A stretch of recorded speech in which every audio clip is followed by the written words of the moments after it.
Good morning. I'm a lawyer, and one of the things I come in... That's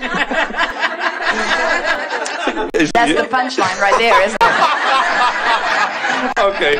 I come in contact with a lot of mentally ill people. I was associated with a probate court recently. How does someone become so delusional that they begin to exist outside the bounds of what we would call a reasonable understanding of physical reality? Assuming perception is reality, and there is a great breadth of potential reality, these individuals seem to exist on the very fringes of probability. Well, it's a really big question and it would require a really long answer to satisfy it completely, but we can give you a sense of this. First, we want to say to you, nothing is true, but that someone's perception has not made it true. In other words, what you perceive and the reality that you expect eventually becomes your manifestational reality.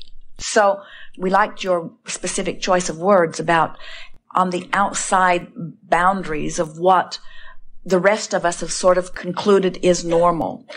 There are large numbers of people who come forth, and in larger numbers now than we've ever seen before, who are not so willing to be compliant. They are understanding that they are creators, and they are really interested in discovering their own guidance system, and they're not so interested in being guided by those who clearly cannot guide them, and they are born with those powerful intentions. Let's say that you are born into a family who has very specific ways of going about things, and they've managed to have certain levels of success, and everybody's sort of proud of the way they live. And you are born into this family who now expect you to follow along the same lifestyle lines. Well, more and more people are finding incompliant people in their families because these energies that are coming forth are wanting to make the statement that variety is important and that conforming to somebody else's idea is setting aside your own guidance system and not allowing you to fulfill your reason for being. The perfect scenario from our point of view is you're born into this body, into a stable environment where you're cared for and loved and fed well. And out of the contrasting environment that surrounds you, you begin to add to the intentions that you held even before you came into this body. So you start amending your desires through the trial and error, through the give and take of your own life experience. And you begin saying, this is what I prefer, this is who I'm becoming. And source energy goes right along with that and becomes that. Then what life is really about is you now finding a way through trial and error again of closing that gap and becoming the person that your life experience has helped you to decide that you want to become. Well, if everyone was left to their own devices and you were wanting to feel good as you all are and you were just gravitating toward the thoughts and words and deeds that felt good, everyone would rather easily become the fulfiller of their own desires that are born out of their own life experience. But then imagine this youngster having this experience and launching these rockets of desires, being born in a very confining family that says, no, you don't get to play music just because you like it, and you don't get to play computer games just because you like it. Everybody in this family is a doctor, or everybody in this family has a college degree, and you must too. And so this person is asked to step outside of their own vibrational relativity guidance, and they find themselves trying to serve somebody else's intentions. Well, sometimes these energies or souls or whatever you want to call it are born with such intensity, with such a determination not to conform but to march to the beat of their own drum, that they manage to hold themselves apart, only to bring upon themselves stronger reinforcements from those around them that are insistent that they conform. And the reason that there are so many masses around that are insisting that people conform, even as you asked the question, you made it sound like those that are on the inside of that are normal are the way we really want it to be. We really don't want them to be on the outside fringes of what we call normalcy, and we certainly understand that. So what happens is society sort of just wants that conformity too, and parents certainly want it, and teachers certainly want it. And the reason they do is because when you look at something that makes you feel good, you want more of it. You want to support it and vote for it and encourage it. When you look at something that makes you feel bad, you want it to go away. You want to get rid of it. And so most of humans are attempting to do the impossible, which is to modify or change the conditions so that people can have better feeling response to it. So there are huge movements that are trying to insist that people do conform. You talk about living in a free society, but there are so many demands that are made on so many of you. You are far from making decisions based upon what you want. The majority of your decisions are based upon how well somebody else will approve or applaud or appreciate or opposite of what you are doing. So now, what happens is someone who is a very strong energy, who has come forth with a deliberate intention to teach autonomy, to teach self-survival, to teach self-empowerment, is born into an environment where they are inspired to all kinds of things that are different than what most other people are inspired to. And when they attempt to go that way, society wants them not to in some way. And sometimes by society, it can just be a controlling mother, a very well-meaning mother who wants her child to fit in, or a very well-meaning teacher who wants the child to conform and be easier to handle. And if this energy has been born with a strong determination to do it, and they are constantly squelched, what happens is a part of their personality is contained, but an uncontainable part of their personality sort of spurts out.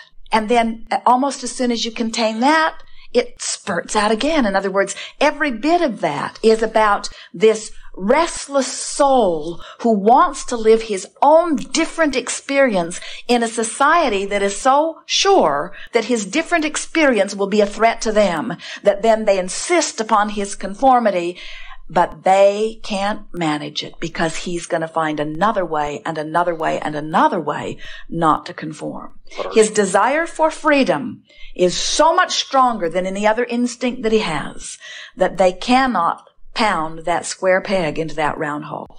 Well, our response many times is to lock somebody up, is to take somebody and put them in an insane because they are less concerned about his well-being than they are about his response to their well-being. And that's all right because everyone is selfishly wired. But what's really screwy about all of this is that the society at large and so many people involved don't realize that their well-being is not contingent upon what this person does or does not do. In other words, a teaching across the board of self-empowerment will cause them not to need to try to control the conditions for their own well-being. Can you see how as more and more people discover this emotional guidance scale, and as more and more people become consciously aware of their own emotional guidance system, and as more and more people discover that my personal happiness is not dependent upon anything that you do or don't do, now I'm finally, for the first time, free. And it isn't until I really feel free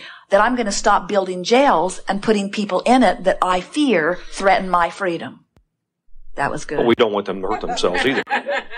If someone were to press a pillow to your face, you'd do anything you could to get it off. And that's sort of the way they're feeling. They're feeling suffocated by an environment. And we don't mean to make it sound like there is someone else to blame. It's a misunderstanding all around. But no one hurts themselves who is allowed to have desires that they can gravitate toward.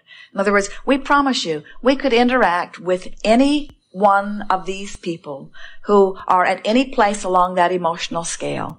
And with patience and time, we would first convince them that they are leading edge creators and that they are worthy.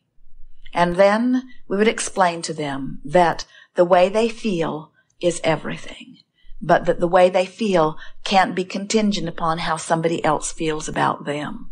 Don't you think it's interesting that someone feeling utterly powerless, what's almost the first thing they do? if they feel they can get away with it? Don't they try to level the playing field by seeking revenge? In other words, isn't the knee-jerk response almost always anger? And the reason for that is because it's the closest thing to where they are vibrationally, and it does net them an improvement in feelings. So it is so intuitive and so instinctual to try to do that. But then society, who's so sure that everything needs to be just this way and so, sees this angry, rebellious, revengeful person and fears for its own well-being more than it does try to understand why this person's trying to get the pillow off its face, you see. And so society, who is not yet ready to understand about these laws, finds it easier to lock them up. We do. And we would find it much easier to set them free. So give us a scenario and we'll tell you exactly what we would do. I had one recently who thought that she was married to 14 different men, George Bush being the last one that she married. And she also just inherited $197 trillion. I think that's what she said, trillion. And she owns all the steel companies in the United States. And she's, this delusional area that she's in is so broad that there's no way that I could find to help her. All right, so here's what we would say. We would say to her, you're really on the right track because everything that you see in this universe was preceded by thought and expectation. And so as you've been living life and you've launched these rockets, you've done such a strong job of withdrawing your attention from what is and focusing your attention upon these things that you are desiring, that your vibration is more about what you're desiring than about what is. Now, think about this in the context of what we're offering here, and then we'll really get specific about this situation. You hear us say, so here you stand, and you launch a rocket of desire, and the universe does not know the difference between reality and what you perceive as reality, because the universe is responding to your vibration.